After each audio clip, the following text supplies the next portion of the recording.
Carolina. What do you take away from it, and how do you think the team bounced back, or how do you think the team played or fared? Excuse me, talk today. Hey, it's okay. It happens to the best of us.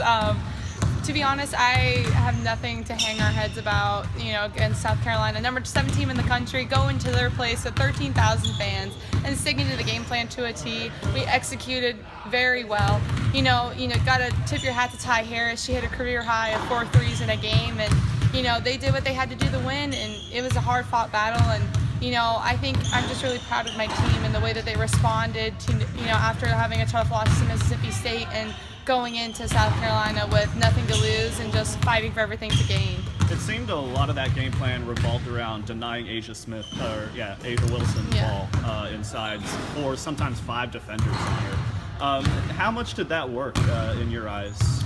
Well, we definitely never tried to put 4 or 5 defenders on her. I think that just kind of happened because we wanted to make sure we were digging off of, some of their guards to try to get the ball out of her hands, because we all know what she's capable of.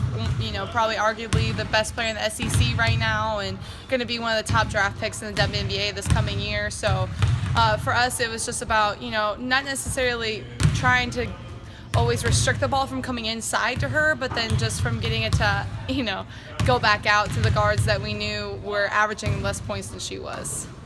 And overall this season, Haley, just the rotation, less and less players. You guys lost some to injuries. Is that starting to take a toll a little bit, maybe on the starting 5, fatigue-wise? Are you guys noticing a little bit of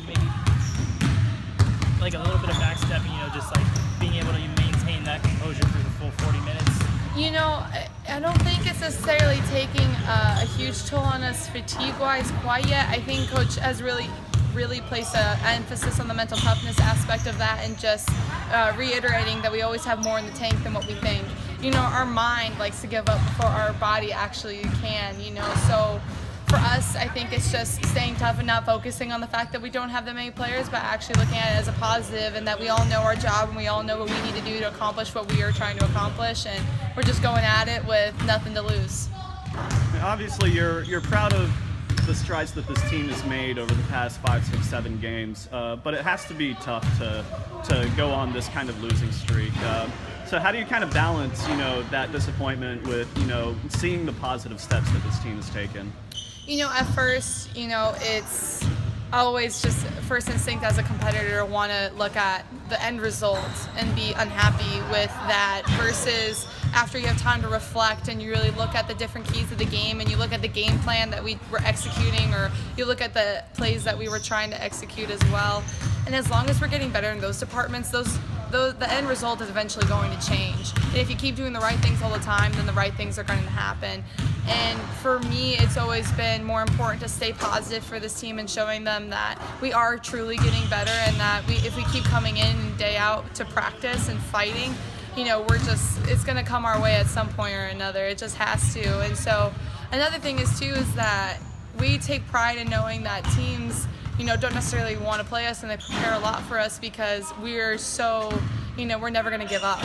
Even if you get up 10, 12 points, we've proven that we can come back from that. Even, we did win games against Ole Miss. We came back from down 10 or 12 or whatever it was. And so for us, we've been competing for the top teams in the country, and we just got to know that this is what we signed up for, because this is the SEC, and it's the best conference in the country, and you're playing top-ranked teams every single week. And you just got to tip your hat to the competition and just be like, this is what's making us better, not only as players, but making us better for a program down the road as well.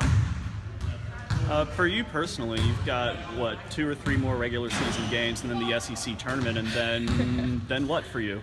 That's a great question. To be honest, I'm just trying to keep my options open and keeping my doors, just open for not only consultation and just advice, but then also, hopefully playing a little bit longer over the summertime. And then I also still have another year of Masters to finish. So there's some options there that I'm trying to figure out what's going to be the best option for me, and some of those options I may not even have yet. So it's just a matter of, staying positive and just focusing on where I'm at right now, and just trying to finish out the season the best I can, and, being, everything for the team that they need me to be. And gosh, now that you say that, I'm just recollecting all these different moments that, it's so precious. Coach was talking about it the other day in film. It's like, it was before we were playing South Carolina. We had like 20 practices left, and then we had, like 5 games left or whatever it is, and maybe 4 off days or whatever, and then it's SEC tournament. And so as a senior, you just kind of try to take all those moments in and not putting pressure on yourself, but you're just like,